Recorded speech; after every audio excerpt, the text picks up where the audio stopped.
Alinsunod sa layuning maipalaganap ang benepisyo ng teknolohiya sa publiko, ginanap ngayong ika-20 ng Hunyo 2024 ang isang technology pitching event na inorganisa ng DOST Industrial Technology Development Institute, kung saan 10 mananaliksik mula sa ahensya ang nagpakita ng kanilang mga inobasyon sa potensyal na technology adopters.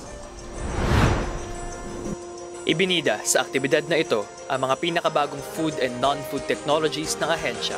Sa morning session, nasa 29 na mga delegado mula sa 14 na kumpanya at organisasyon ang dumalo upang pakinggan ang mga presentasyon sa food category. Kabilang sa kategoryang ito ang ready-to-eat chicken corn soup at ginisang munggo, squash powder, randang sauce, ready-to-drink tableya, okara-based ready-to-drink products, at flavored salt. Itinampok naman sa afternoon session sa 23 delegado mula sa 12 kumpanya at organisasyon ang mga non-food technologies. Kasama rito ang biocomposites from agricultural byproducts, hollow fiber membrane module incorporated in rainwater harvester, halal spa products, at compact wastewater treatment system version 2.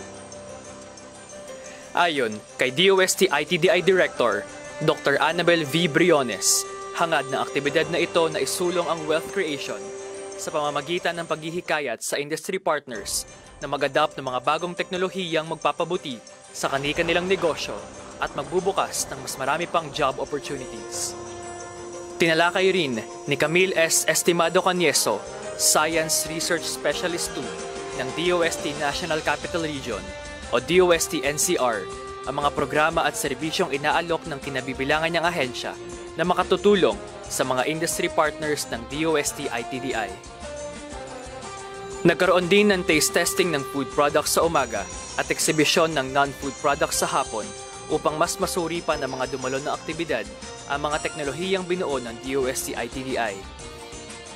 Nagsilbing pre-celebration event ang aktibidad na ito sa 123rd Foundation Anniversary ng DOST ITDI na may temang Siyensya, Teknolohiya at Inobasyon, alay ay solusyon at oportunidad sa bagong Pilipinas. At yan ang aking balitang Rapidos sa araw na ito. Ako po si Rudy Parel Jr., delivering science for the people. One DOST for you.